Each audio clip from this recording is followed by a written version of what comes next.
বুনটারে ঠকায় কি ঠকায় না? মা বাবার মধ্যে যদি কোরআন সুন্নাহর ইলম না থাকে, আল্লাহর ভয় যদি না থাকে, তাহলে তো সন্তানদের মধ্যে ওয়ারিস বন্টনের সময় কিন্তু বেইনসাফি করে না? এই হাজি সাহেব হজে যায়, পুলাডারে লেখা দিছে দামি জায়গাগুলো রোডের কিনারায়, মাইয়াগুলো কিছু লেখা দিছে একবারে গাছতলায় জংলায়। এমন ভাবে 13 বছর পর্যন্ত চলে গেল।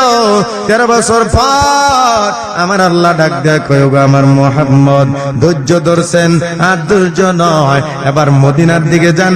মদিনার মধ্যে আপনার এমন একটা জাতি, আপনার এমন একটা আত্মোৎসর্গ জাতি আপনার জন্য বানায় রাখলাম, যারা নিজের জীবন বাজি রাইখা হলেও আপনাকে মহব্বত করবে, ভালোবাসবে। সুবহানাল্লাহ। এ মুহাম্মদ,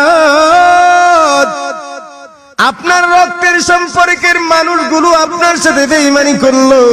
আপনার আপন চাচা আবু লাহাব আপনারে মারার জন্য ষড়যন্ত্র করলো।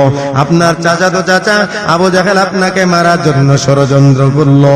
আপনার চাচাতো ভাইয়েরা পর্যন্ত নির্যাতন করতে করতে মক্কা থেকে বিতাড়িত করার জন্য ষড়যন্ত্র করলো। ওগো মুহাম্মদ, রক্তের মানুষ হলেই যে আপন হয় না, এটাই হলো সব থেকে বড় প্রমাণ, ঠিক না? এই রক্তের ভাই হলেই কিন্তু খলিজার হয় না। রক্তের বড় ভাইটাও কিন্তু ছোট ভাইটারে ঠকায় কি ঠকায় না? কথা কয় না কেন? না আপনাদের এলাকায় সবাই একবারে দরবেশ? হ্যাঁ, রক্তের মায়ের পেটের আপন বড় ভাই ছোট ভাইয়ের জমি থেকে ঠকায় কি ঠকায় না? বুনটারে ঠকায় কি ঠকায় না?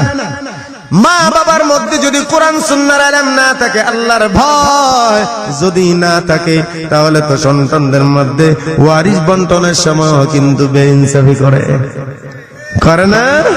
এই হাজি সাহেব হজে যায়, পুলাডারে লেখা দিছে দামি জায়গাগুলো রোডের কিনারায়, মাইয়াগুলো কিছু লেখা দিছে একবারে গাছতলায় জংলায়। এখন কথা কইতো না, কথা কইব কেন? নিজের গায়ে লাগবে আসেনি? এটি হাজি না, এটি তো ফাঁসি না। কথা কন না কেন? এই মাইয়া কি আসমানতে বৃষ্টির সাথে পড়ছিল? কথা কন না কেন আপনারা? ওর রক্ত না তো বেইমানি করে কেমনে? এই সমস্ত হাজির লাভবাহিক আল্লাহ নেয় না। আল্লাহ রাসূলের দরবারে এক বাবা আসছে, তিরমিজির হাদিস। এই ভালো করে শুনেন, একটা কাগজ নিয়ে রাসূলের দরবারে আসছে। আসার পর আল্লাহ রাসূলের ডাক দেয়া, কয় পয়গম্বর, এই কাগজটার মধ্যে